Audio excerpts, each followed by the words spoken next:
Welcome back to the Fame Fam, your go-to spot for the juiciest Duggar drama and more. Today, we're diving headfirst into a whirlwind of shocking news. Did Jana Duggar just drop a twin bombshell on us via TikTok? Fans are buzzing with theories, and we're here to break down what's really going on. Then hold on to your hats as we unpack the scandal of joy. Anna and Austin Forsyth, who might have bent those ultra-strict Duggar courtship rules. Yes, no kissing, no hand-holding, but apparently maybe a little rule-bending. And if that wasn't enough, Jinger Duggar's latest book, People Pleaser, breaking free from the burden of imaginary expectations, is sparking serious conversations about her past and what pushed her to open up like never before.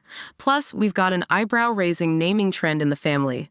Jed and Katey Duggar's 3 daughters all share the same middle name. Kate, is it a charming tradition, or did someone get lazy with the baby names? Finally, we'll explore the mystery behind Michelle Duggar's marathon journey through pregnancy.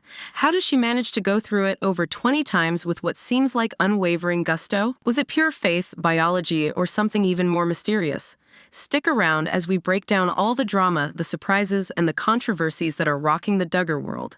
If you love all the latest updates and jaw-dropping revelations, make sure to hit that like button, subscribe, and ring the notification bell so you never miss a beat. Let's get into it. Did Jana Duggar just surprise everyone with twins?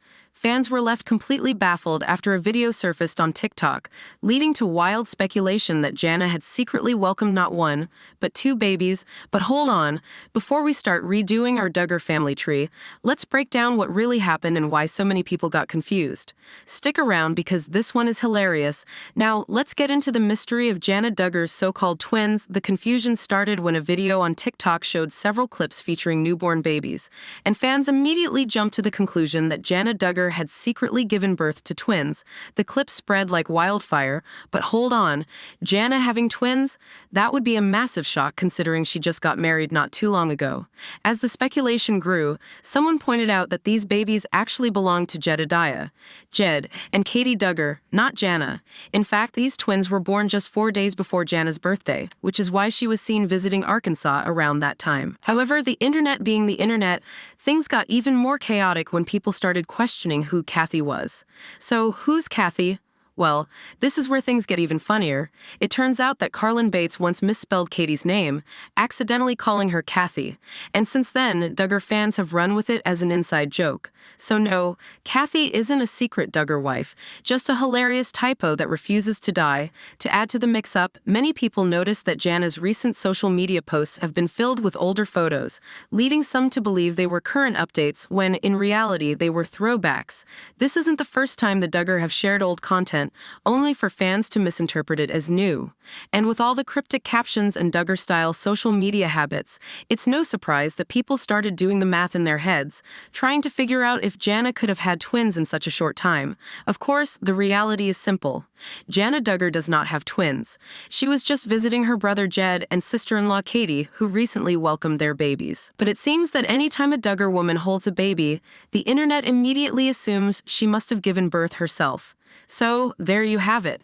No, Jana Duggar isn't a secret twin mom. She was just in Arkansas celebrating her birthday while visiting Jed and Katey's newborns. But this mix-up was definitely one for the books. What do you think about fans constantly jumping to conclusions when it comes to the Duggar family? Next, fans of the Duggar family know just how strict their courtship rules are. No kissing, no hand-holding, and always a chaperone watching. But what happens when a couple decides to bend those rules? Well, it looks like Jana Duggar and her husband Austin Forsyth might have done just that. In a recent interview, Austin seemed to admit they found ways to get around their chaperone, raising eyebrows among fans. Did Anna and Austin really break the courtship rules before marriage? Let's break it all down. Before we get into Austin's confession, let's quickly recap how strict the Duggar family's courtship rules are. Unlike modern dating, Duggar couples follow a highly structured process. Physical affection is off limits. No holding hands, hugging, or kissing until marriage. Even conversations are monitored by a chaperone, usually a younger sibling or a trusted family member. But despite these strict guidelines, rumors have circulated for years that some Duggar couples didn't follow the rules as closely as they claimed, and now we might have actual proof that Jana and Austin found ways to be alone together before tying the knot. Austin Forsyth's confession, what he revealed. During an interview with Jinger Duggar and Jeremy Vuolo, Austin casually revealed something that caught the attention of Duggar fans everywhere. He admitted that when Joanna's younger brother Justin was assigned as their chaperone, he would often tell Justin to go into another room or even to sit in the truck, so he and Joanna could talk privately. Now, what exactly happened during those unsupervised moments? That's up for debate. Some fans believe Austin was simply referring to having personal conversations away from the prying eyes of their chaperone. Others, however, are convinced this was an admission that the couple engaged in physical affection before marriage. Unsurprisingly, Duggar critics on Reddit had a lot to say about this revelation. One user wrote, "I'm not saying they broke all the rules, but this seems to confirm what some of us believe, that they did more than hold hands prior to marriage." Another fan added, "Let's be honest. The courtship rules really only apply to the girls. The boys get away with a lot more." And perhaps the most eye-opening comment referenced Joanna's wedding day excitement, with one Redditor writing, "Some makeout session or something had to have happened to get Joy all horned up. She literally announced at the wedding that she and Austin would be leaving soon." Of course, not everyone is convinced that this means the couple broke all the rules. Some fans pointed out that Joanna had previously shared in a Q&A that she and Austin waited until marriage to kiss. One Redditor defended the couple, saying, "I didn't get the vibe that they did anything more than talk." Joy previously said she waited to kiss until marriage, and while she's glad Austin was her first, she wishes they had done so at engagement rather than at the altar. So, was Austin's confession an innocent slip of the tongue, or did he just confirm what many have suspected all along? At the end of the day, unless Joanna and Austin come out and directly admit to breaking the rules, we may never know for sure. But one thing is certain, Duggar fans are going to keep speculating. So what do you think? Did Joanna and Austin break the Duggar family's courtship rules, or is this all just overblown fan speculation? Then if you've been following Duggar news, you know that Jinger Duggar has been making waves with her latest book, People Pleaser, Breaking Free from the Burden of Imaginary Expectations. In it, she takes fans deeper into her personal struggles with people-pleasing tendencies and the impact of her strict upbringing under the teachings of the IBLP. But what really pushed Jinger to open up in this book? Well, she recently revealed that an unhealthy habit from her teenage years was the driving force behind her decision to share her journey. Let's dive into what she had to say and how her past experiences shaped her new book. Jinger has never shied away from speaking her truth.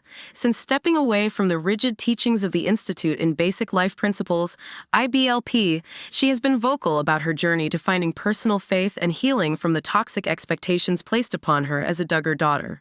Her previous book, Becoming Free Indeed, exposed many of the restrictive ideologies she was raised under. Now she's taking it a step further with People Pleaser, where she opens up about how her constant desire to meet expectations led to serious struggles in her youth. In a recent Q&A session alongside her husband Jeremy Vuolo, Jinger addressed a fan question about whether she resents her parents, Jim Bob and Michelle Duggar, for making her follow IBLP norms. Instead of expressing anger, Jinger gave a rather gracious response. She explained that her parents truly believed they were doing the best thing for their children.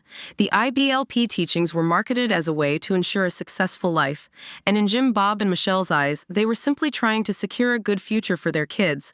While Jinger doesn't hold resentment toward them, she has made it clear that she now sees the flaws in those teachings and has worked hard to unlearn them. But perhaps the most heartbreaking revelation was what ultimately pushed her to write this book.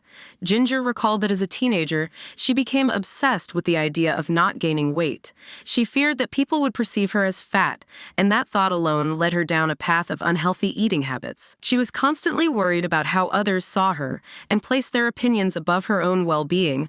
This realization made her understand just how deeply she had been conditioned to prioritize others' expectations over her own health and happiness. Jinger's book, People Pleaser, takes readers through her journey of breaking free from those toxic thought patterns. She shares personal stories, struggles, and lessons learned along the way in hopes of inspiring others who may be battling similar issues. Her story is one of resilience, self-discovery, and ultimately, healing. So, what do you think about Jinger's latest revelation? Her honesty and vulnerability in People Pleaser are truly eye-opening, and it's clear that she's come a long way in her journey to self-acceptance. Are you planning to read her new book? Do you think other Duggar siblings might eventually follow in her footsteps and share their own truths? After that, we're diving into a naming trend in the Duggar family that has left fans scratching their heads. Jed and Katey Duggar have now welcomed 3 daughters, and all of them share the same middle name. Kate fans are asking, is this a sweet family tradition or just plain lazy? And if they have more boys, will they all get the same middle name too? Stick around as we break down the reactions, traditions, and possible motivations behind this unusual choice. So what's the story? Katey Duggar recently confirmed on Instagram that all 3 of her daughters share the middle name Kate. She revealed that it was actually Jed's idea to pass on her name to all their daughters since they already carry the Duggar last name. According to Katey, the inspiration came from Jed and his twin brother Jeremiah, who both share the same middle name. So in his mind, it was a way to continue a family tradition. But while some fans find this choice adorable, others have a lot to say about it. Fan reactions. Cute or just lazy? Many fans think it's odd to give every daughter the same middle name, arguing that middle names are meant to be unique or meaningful. One commenter joked, "Is it just because they couldn't think of anything else? Are they really running out of names already?" Others pointed out that this isn't totally uncommon. Some families have naming traditions where all the boys or all the girls share a middle name. One fan shared, "My mom, my sister, and I all have the same middle name, and I love it." Then there are those who think this decision says more about the Duggar family mindset than anything else. A critical take suggested that maybe Jed just didn't want to put much thought into naming his daughters because girls aren't seen as important in their culture. Some fans are even wondering if this pattern will continue for future children, with one sarcastically writing, "At this point, they have to keep it up. If they suddenly change it, it'll just look weird. What about the boys?" Katey also admitted that she finds boy names difficult, which has some speculating that if they have more sons, they might just stick with one middle name for them too, possibly Oliver or another simple choice. A few fans brought up how Catholics and other religious families sometimes follow similar traditions, with every girl named Mary or every boy given the same middle name. One fan shared, "In my family, all the girls have Anne as a middle name, and I actually love that connection." And then there are the practical concerns.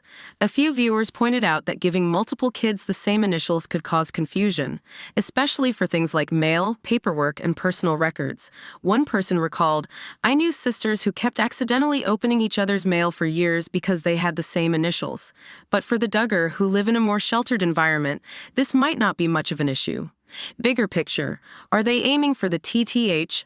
Finally, some fans have a more cynical take on all of this. The Duggar are known for their large families, and some people think Jed and Katey are trying to compete with Jim, Bob, and Michelle by having as many kids as possible. One fan wrote, "The way they casually talk about future girls as if they're just going to keep popping out more, they're definitely aiming for the TTH, trophy tiny home." If that's the case, maybe they're setting themselves up to create a signature Jed and Katey family, and keeping all the girls' middle names the same just reinforces that identity.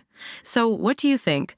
Is this a sweet family tradition, a lazy choice, or just another Duggar quirk?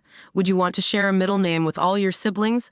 And do you think they'll do the same for their boys? Let us know in the comments. For many of us, pregnancy is a beautiful but incredibly taxing journey, filled with nausea, exhaustion, body aches, and an emotional roller coaster that lasts for months. So how did Michelle Duggar, the matriarch of the massive Duggar family, go through this process at least 20 times, and not just survive it, but seemingly embrace it?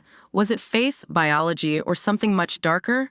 Many women know the struggles of pregnancy firsthand. From morning sickness to severe fatigue, every pregnancy can be different. Some women breeze through it, while others struggle daily. But in Michelle's case, she spent nearly 2 decades of her life pregnant, a reality most people cannot fathom. For those of us who have been through even one pregnancy, the idea of being in that state back-to-back for 20-plus years is mind-blowing. One Reddit user, currently 2 months pregnant, asked the question we're all wondering: how did Michelle Duggar do this so many times? And honestly, we have some theories. Religious influence. Was it really a choice? One of the biggest factors, religious indoctrination. The Duggar follow the ultra-conservative Quiverful movement, which teaches that women are meant to be vessels for as many children as God gives them. They even use a biblical passage to justify the idea that women should suffer in pregnancy and childbirth as a form of devotion and atonement for Eve's original sin. For Michelle, pregnancy wasn't just a physical experience, it was a spiritual duty. In this belief system, the worse the suffering, the more righteous the woman is. This mindset discourages women from seeking medical relief, such as pain management during labor, because pain is seen as part of their sacred duty. Another disturbing aspect of Michelle's pregnancies is that she had little to no bodily autonomy. The Duggar women are taught that they must be joyfully available to their husbands at all times, meaning Jim Bob could request intimacy whenever he pleased, and Michelle had to comply. This constant cycle of pregnancy wasn't necessarily about her wanting to have another child, but about her being conditioned to believe she had no other option. Did Michelle Duggar even raise her kids? One major reason Michelle was able to survive 20-plus pregnancies is simple. She barely raised the kids herself. The Duggar implemented a buddy system, where the older girls took over childcare, cooking, and household duties. This meant that while Michelle was physically recovering, she wasn't the one up at 3 a.m. feeding a newborn or chasing a toddler all day. Her daughters were. Unlike most mothers who have to juggle pregnancy symptoms while still parenting their kids, Michelle was in a unique position where she had a built-in childcare system. This allowed her to focus on being pregnant while her daughters handled the exhausting parts of motherhood. Was pregnancy addictive for Michelle?